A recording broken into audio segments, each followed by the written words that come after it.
बेटी? कौन बेटी? गरीब बुढ़िया। मुझे बेटी कहने की तेरी हिम्मत कैसे हुई? हे कन्या, मैं तुम्हें श्राप देता हूँ। जिस शक्ति, राजपाट और सुंदरता का तुम्हें घमंड है। तुम एक दासी हो और तुम्हारा काम सिर्फ मेरी सेवा करना है। क्या तुम्हें समझ नहीं आता?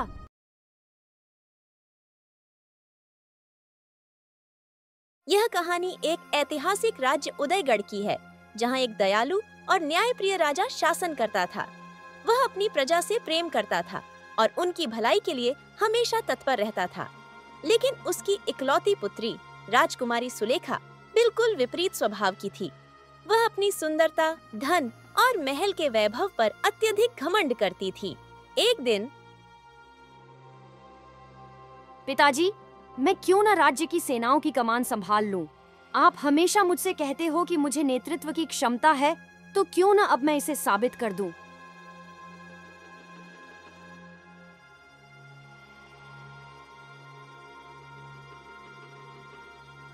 सुलेखा, तुम्हारी जिम्मेदारियों को संभालने की उम्र अभी नहीं आई है। तुमने बहुत सी किताबें पढ़ी हैं, बहुत सारी योजनाएं बनाई हैं, परंतु शासन का असली मतलब लोगों की भावनाओं और जरूरतों को समझना है।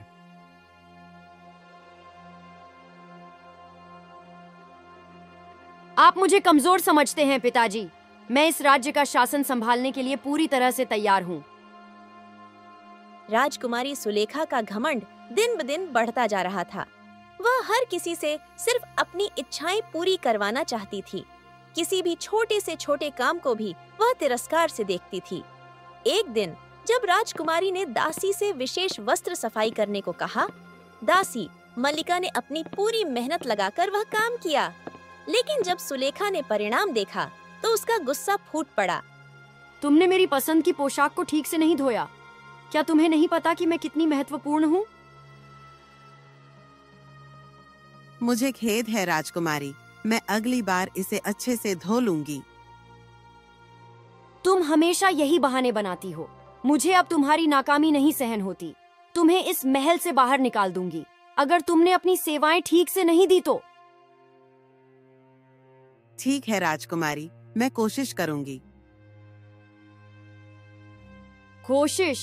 कोशिश करूंगी का क्या मतलब? मैं तुम्हें आदेश दे रही हूँ और तुम कोशिश की बात कर रही हो।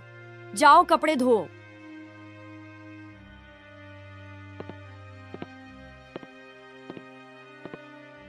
कमला, कमला, अरे ओ कमला, कहाँ हो तुम?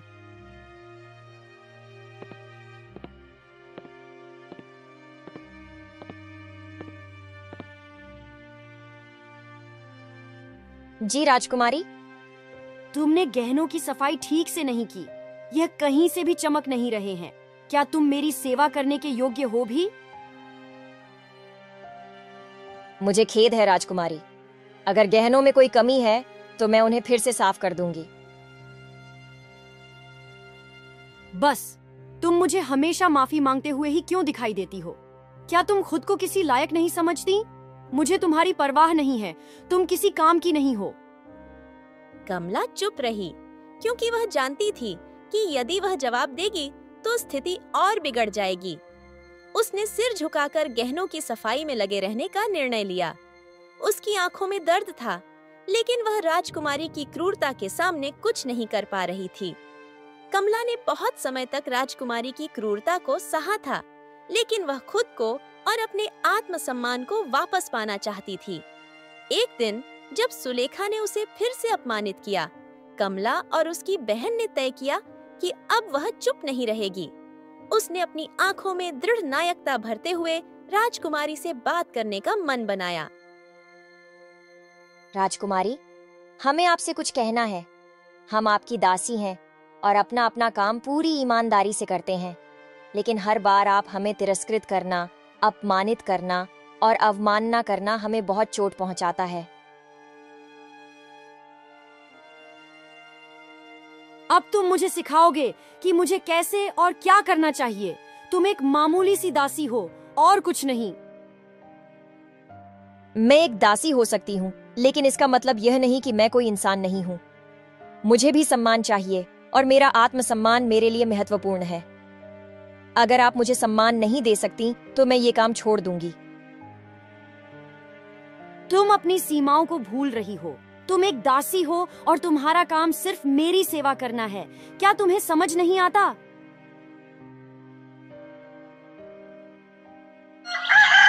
कुछ दिन ऐसे ही बीत जाते हैं। राज्य में काफी दिनों से बारिश नहीं होती है। पानी की कमी से किसानों की फसल खराब होने लगी। किसान काफी परेशान हो चुके थे। क्या हुआ जी? इतने परेशान तो पहले कभी नहीं देखा। क्या बात है?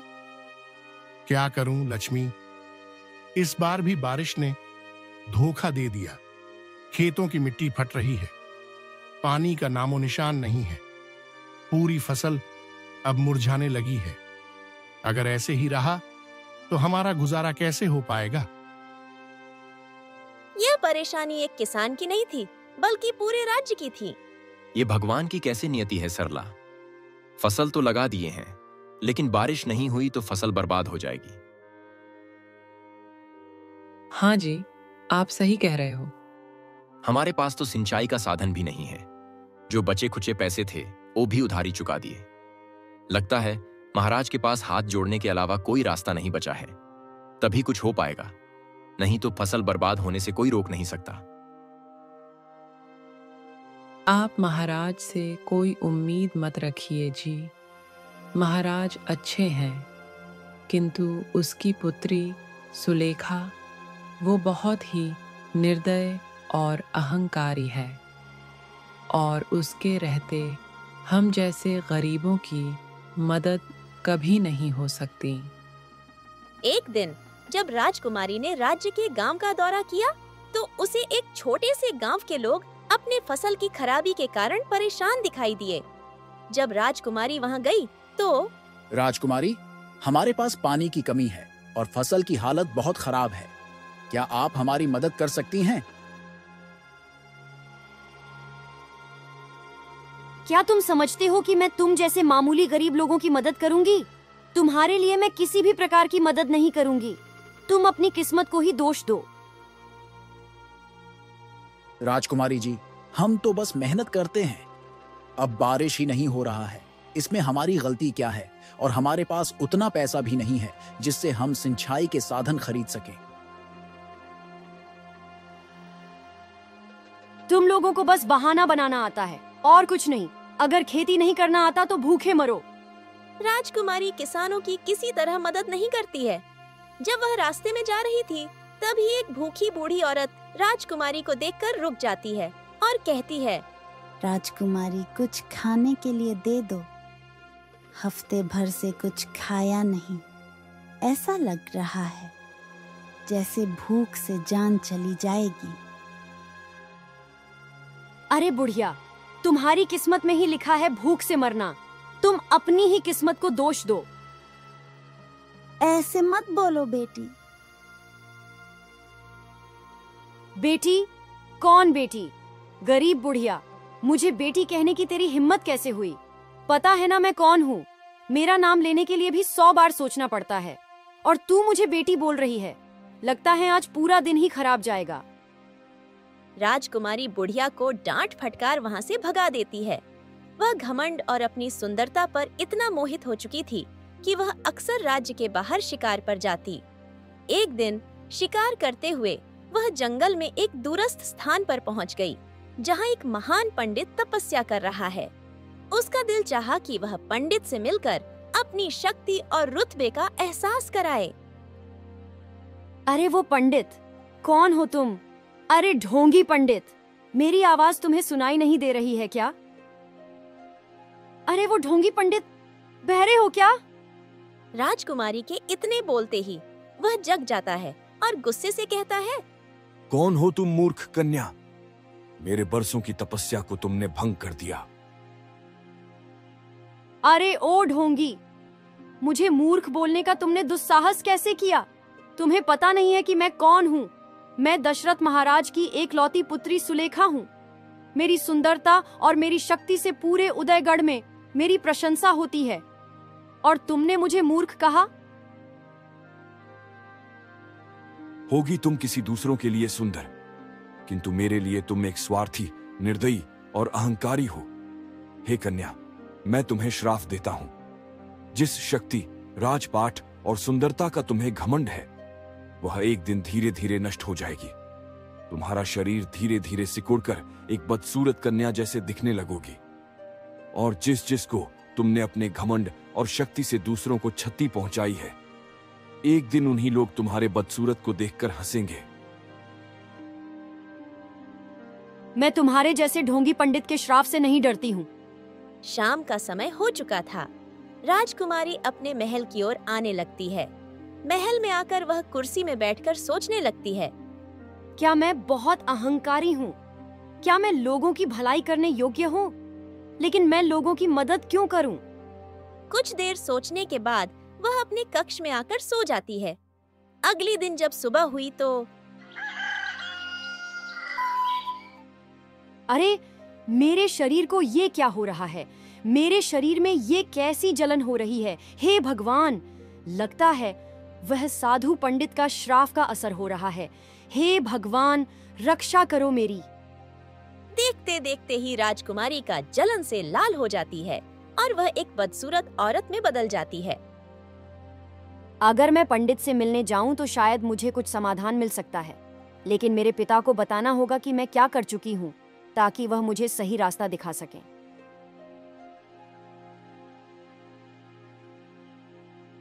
राजकुमारी बड़बड़ाते हुए अपने पिता से मिलने चली जाती है। सुलेखा अपने पिता के पास पहुंच जाती है और कहती है, पिताजी, क्या मैं आपसे कुछ कह सकती हूँ? क्या हुआ पुत्री? तुम कुछ परेशान लग रही हो। क्या समस्या है? और ये तुम्हारे शरीर को क्या हुआ?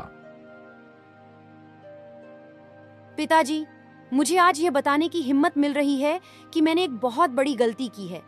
मेरी सुंदरता और शक्ति पर इतना घमंड हो गया था कि मैंने एक पवित्र पंडित की तपस्या का अपमान किया। उसने मुझे चेतावनी दी थी, लेकिन मैंने उसे हल्के में लिया। अब मुझे उसका श्राप महसूस हो रहा है। मेरी शक्ति और सुंदरता घटने लगी है। कृपया मुझे बताइए कि मुझे क्या करना चाहिए। बेटी, यह सच है कि कभी-कभी हमें अपनी गलतियों का एहसास होता है, लेकिन किसी भी समस्या का हल अवश्य होता है और हमें उसे सुधारने का प्रयास करना चाहिए। तुमने पंडित का अपमान किया, यह ठीक नहीं था, लेकिन अब तुम्हारे पास मौका है सुधारने का। तुम्हें उससे माफी मांगनी चाहिए और श्राप से मुक्ति पाने का रास्ता पूछना चाहिए। सुलेखा अपने पिता के कहे अनुसार पंडित से माफी मांगने और श्राप से छुटकारा पाने के लिए निकल पड़ती है। पंडित, मुझे माफ कर दो। मैंने बहुत गलत किया। मैंने तुम्हारी तपस्या का अपमान किया और तुम्हारे श्राप को हल्के में लिया। अब मैं समझती हूँ कि मैंने अपनी शक्ति और सुंदरता से खुद को नुकसान पहुंचाया है। कृपया मुझे फिर से आशीर्वाद दें ताकि मैं अपनी गलतियों को सुधार सकूं। राजकुमारी, तुम्हारे घमंड और अत्याचार ने तुम्हें सीखने का मौका दिया। अब तुम्हें सच्ची शक्ति का एहसास हुआ है।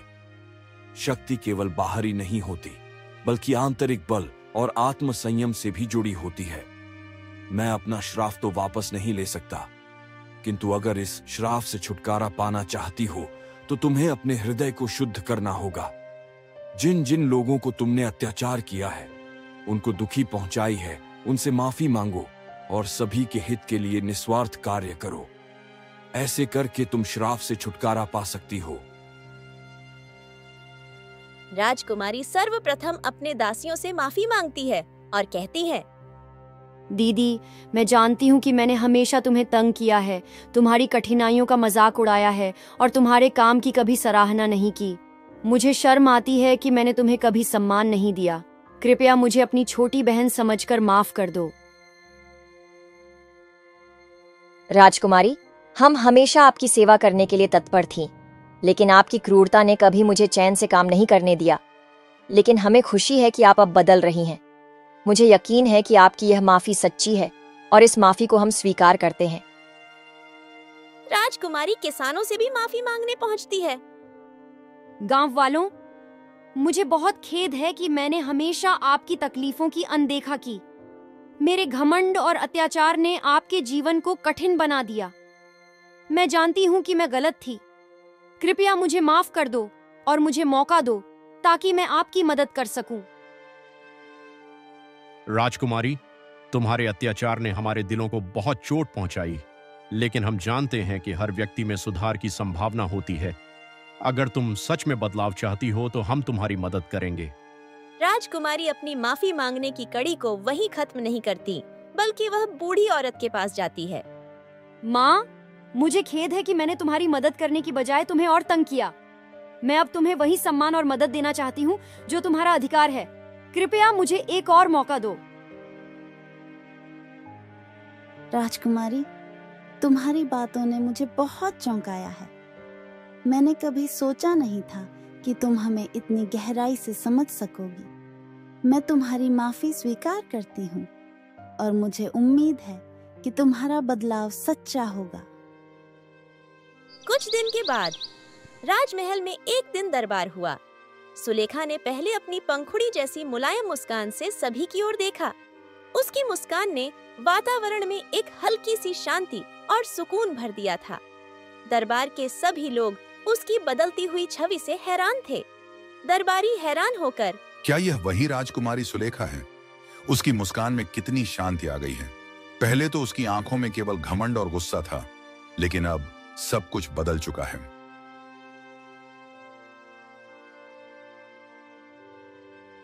यह बदलाव मेरे बाहर की ही नहीं है, अपितु मेरे भीतर भी महसूस हो रहा है। मेरे बदलाव का मुख्य उद्देश्य केवल अपनी प्रजा की जरूरत को पूरा करना और उनको खुशी देना है। पिताजी, आप मुझे आशीर्वाद दीजिए ताकि मैं अपने कार्य को सही रूप से कर सकूं। राजकुमारी के पिताश्री उसको आशीर्वाद के रूप में राजगद्दी का उत्तराधिकारी बना देते हैं। राजकुमारी अब प्रजा के हित में निस्वार्थ रूप से कार्य करने लगी।